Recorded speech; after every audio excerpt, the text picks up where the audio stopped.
Pada tanggal 25 Oktober 1945, pasukan Inggris India yang tergabung dalam pasukan Afney pimpinan Jenderal AWS Malabi mendarat di Surabaya. Tujuannya tak lain adalah membebaskan interniran sipil Belanda dan melucuti pasukan Jepang setelah Perang Dunia. Strategic roads are kept under constant fire by British and Indian troops who use mortars and small arms with good effect. Namun, rencana pasukan Inggris ini tidak berjalan mulus. Pasalnya, para pejuang enggan memberikan senjata rampasan mereka, sehingga ultimatum pun diluncurkan dan pertempuran yang berlangsung selama 3 hari pun juga tidak bisa terhindarkan.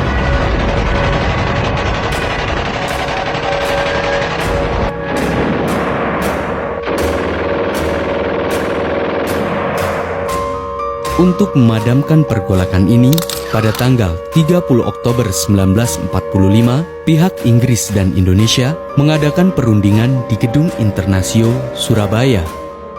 Namun, setelah selesainya perundingan, di luar Gedung Internasio terjadi insiden saling tembak-menembak antara pasukan Inggris dan Indonesia.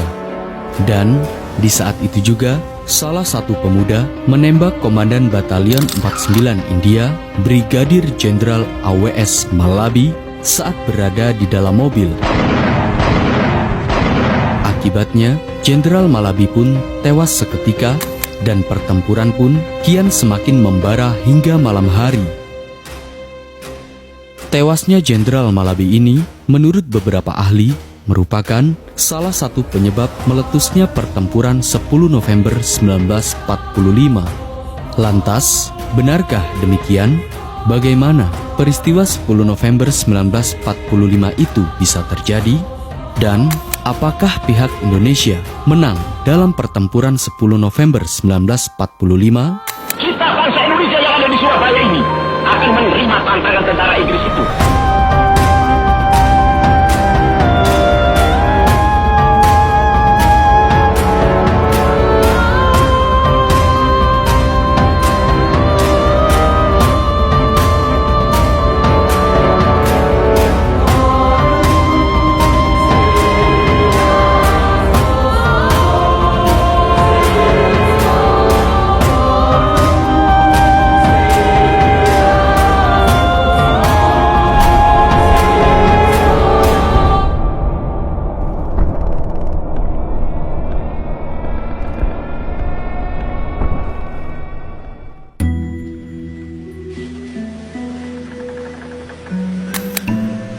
On behalf of Emperor Hirohito, Foreign Minister Mamoru Shigemitsu signed for the Japanese government.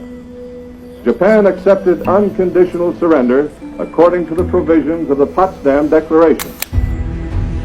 Tak lama setelah menyerahnya Jepang terhadap sekutu dalam Perang Dunia Kedua, sebagaimana yang tertuang dalam perjanjian, sekutu memiliki hak atas wilayah yang pernah dijajah Jepang. Salah satunya yakni Indonesia, yang rencananya akan diserahkan kepada pemerintahan sipil Nika. Di Indonesia, untuk mengambil kesempatan ini, Soekarno dan Hatta memproklamirkan kemerdekaan Indonesia pada tanggal 17 Agustus 1945. Proklamasi kami, bangsa Indonesia, dengan ini menyatakan kemerdekaan Indonesia.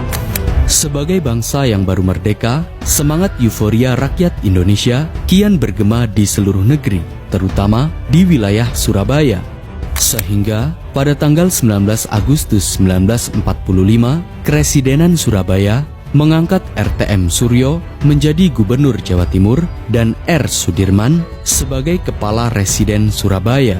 Dan pada tanggal 30 Agustus 1945, pemerintah Indonesia memberikan maklumat agar mengibarkan bendera merah putih di seluruh wilayah Indonesia mulai tanggal 1 September 1945.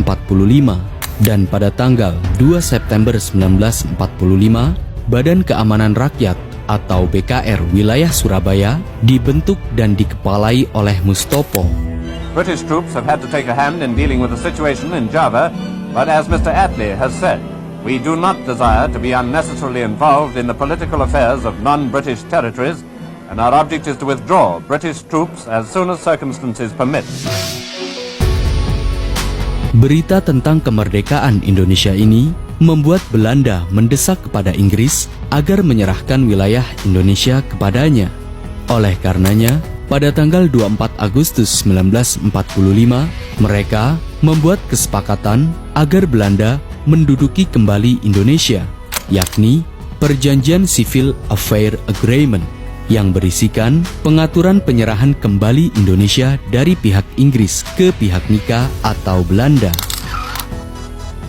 Untuk melancarkan rencananya ini, pasukan evakuasi tawanan perang atau Rapui memerintahkan pasukan Allied Force Netherlands East Indies atau AFNI agar berlabuh ke Indonesia.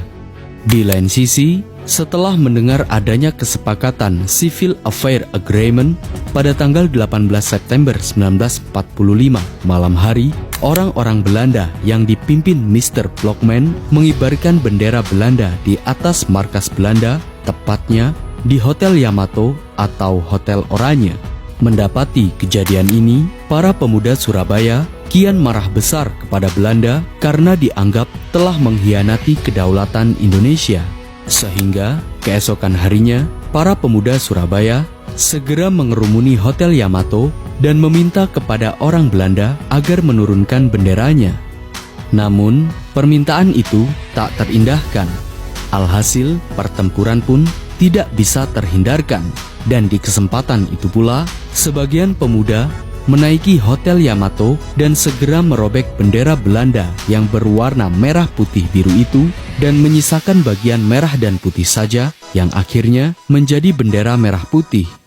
Tercatat, insiden Hotel Yamato ini merupakan salah satu keberanian para pemuda untuk mempertahankan kedaulatan Indonesia.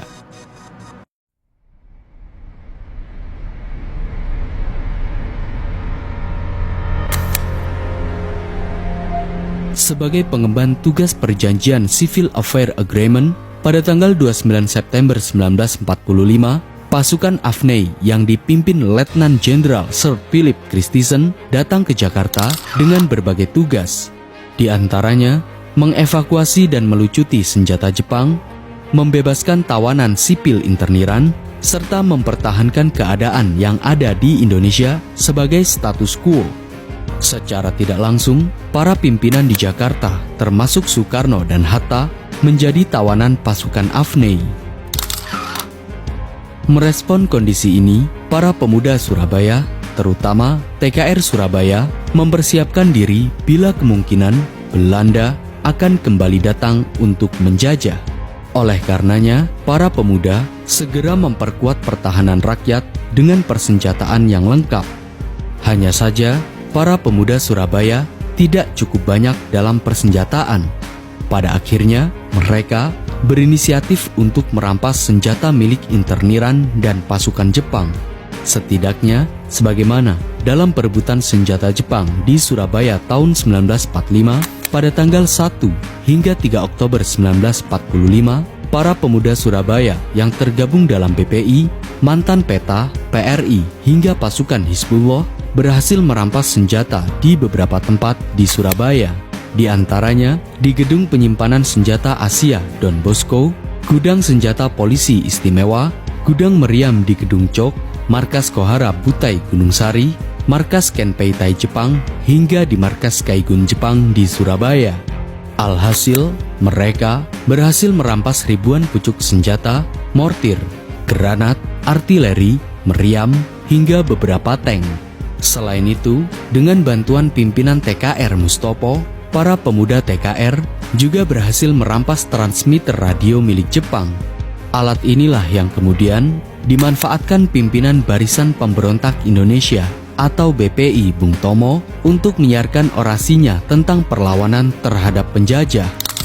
Lebih dari itu, untuk membangkitkan semangat para pemuda dan menggalang massa umat Islam, pada tanggal 22 Oktober 1945, Rois Akbar Nahdlatul Ulama atau NU, Kiai Haji Hashim Asy'ari merumuskan satu fatwa tentang perang dan membela tanah air, yakni resolusi jihad. Oleh karenanya, semangat para pemuda Surabaya kian membara. Terlebih, para santri, ulama, dan pemuda luar Surabaya